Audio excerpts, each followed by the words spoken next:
So, you kind of touched on it, but, at age 9, that's when, your father and, Rayful were incarcerated. Yeah. Did I talk about how did that affect you, at 9 years old? Like, how did you even process that? Yeah, bro. It was it's not like my dad had, went to jail any time prior to that. I wasn't. My dad was around every day. You know what I'm saying? So it was catastrophic. There's no other, way to describe it. My Superman. They took my Superman away. It destroyed me. It destroyed my mom. You know what I'm saying? It destroyed my family. Like it was something that I really can't articulate fully in terms of how it went from like one way to another. You know what I'm saying? One day, everybody's smiling and always happy, and or at least presenting that way, and then from the next day, nobody's smiling no more. You know what I'm saying? It really was an incredibly traumatic experience, and one that didn't stop. In terms of the trauma that would come from that. Really, it lasted the next 34 years if we being honest. But at that time, yeah, bro, it turned my whole world upside down. And you can never like fully just be cool with your father being away, but like how did you kind of like cope with that as the years go on and Well, as you get older? what you do, especially he got life without parole, right? That was his sentence, man. Meaning that his release date was supposed to be death, and so even in order, I think, to fight or to change that, you had to kind of accept that the potential is a possibility that he could die there, um, and that took some years, but to get to that point. But that was a reality that we had to, you know, internalize every day of that fight. That he had life without parole, and so yeah, man, it was incredibly difficult. Like it was really, really, really, really tough. And all the while, you trying to adapt to everything that's going around you. I come up in the crack era, man. You know what I'm saying? I'm 10 in 1990. You know what I'm saying? So from that 90 to 2000, you know what I'm saying? DC is a powder keg, you know what I'm saying? And I'm in the bullseye of that in terms of my community, and so navigating that, having a mom who is, schizophrenic, father serving life without parole, and at that from age 9 to probably 22, he was in California in USP Lompoc. So yeah, all of that is in the pot, bro. You know what I'm saying? And I had to, navigate that and found my way through. And by the grace of God, I was able to at some point. How often were you able to like kind of communicate with your father while he was locked up? Yeah. So that first 13 when he was in Lompoc, um, we did a lot of phone calls and letters. I went out there in '92, in '96, and in '99. So not 3 times. I might stay 3-4 days in each one of them towns. So you think you say 9, 10 visits in 13 years. You know what I mean? But when he got back to Cumberland, which is 2 hours away, the contact, the visiting was much more frequent, and and then we've been in the prison system so long. The advent, they put the core links, with the email, and so now we had another medium to communicate. So we had email, but of course visits, phone. Yeah, and we would, if they weren't locked down or nothing, I pretty much would talk to my father every day at some point. It might just been 15 minutes, but yeah, we had touched base. With your father being released in 2023, after 34 years, can you kind of walk us through that moment when you found out he was coming home? All right, so like the long story or the short story? Long story, man. Yeah, we All we, right, we trying to so hear. so um, this is March. I think March 15th. That's like a Thursday, if I'm not mistaken. Yeah. Um, my father's attorney, her name is Brittany Barnett. I call her Harriet Tubman, but she really an angel, man. Been freeing people from life sentences, right? But anyway, and shout out to Pusha.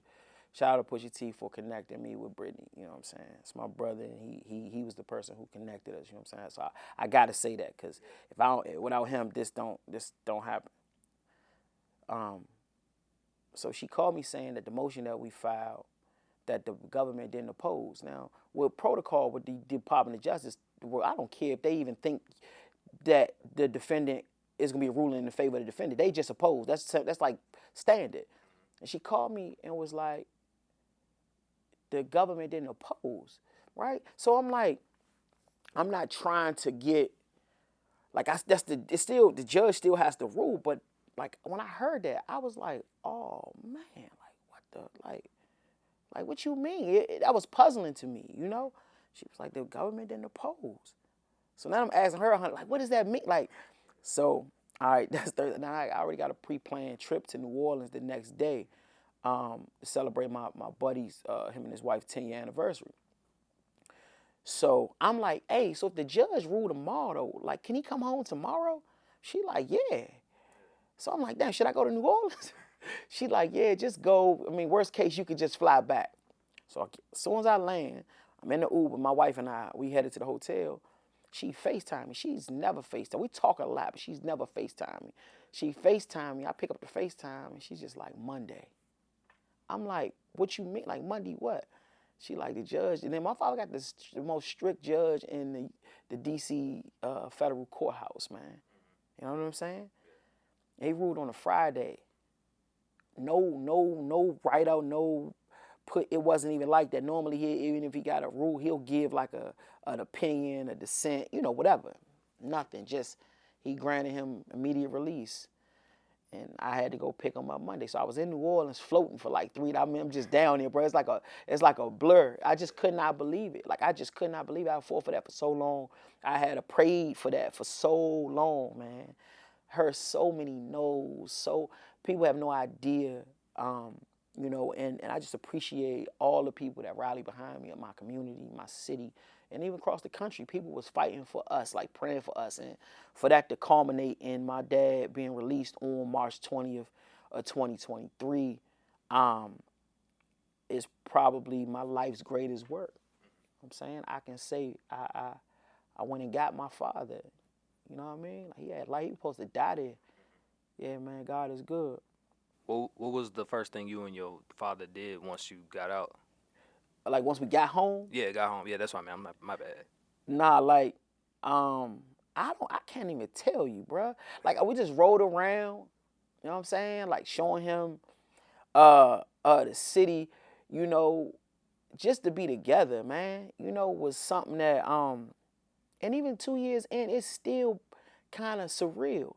Like, I'm used to him being home now, but like every so often, like, we look at each other like, man, you believe this shit? Like, can you, you know, we might just be eating breakfast or whatever, you know, or going out the house together, going to work, you know what I'm saying? We go, it's like, yo, you believe this shit? Like, we really, you know, so yeah. So what you know, campaigning for his release for decades, you know, what did you want the public to understand about why you fought so hard for him? Yeah, that he was more than just, to the public, he a drug kingpin, you know, but that he was more than that. And, you know, it was never, my posture was never that my father wasn't a political prisoner. You know what I'm saying? My dad wasn't an innocent man. That was never it. The push for me, and so not just for my dad, but for many others. People don't deserve their entire lives. Like, he served as he deserved to go to prison. He served a significant amount of time, that he was unfairly sentenced, and that he deserved a second chance. And that a lot of the things that people applaud me for, a lot of the things that I had done to help public safety, to help families, to help this city, so much of that came from the things that he instilled in me, right? So that was it. I wanted people to understand that I wasn't opposite of him, and so if you appreciate and acknowledge and support, you know, what I've done, that's been extraordinary around the space that I'm in, you know, I felt like, you know, some of that was due to at least feel like he was deserving of at least a second chance. And so I think ultimately, for real, that's what happened. You know, it became undeniable. And after, you know, he served 34 years, the maximum sentence, right? The maximum sentence that you can get in federal in the feds for a drug charge anyway is 40 years.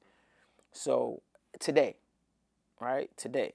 And so that's what my father received, a 40-year sentence, but he had 34 in. You do 85% of your time, 85% of 40 is 34. So that's why he was able to, walk out the door.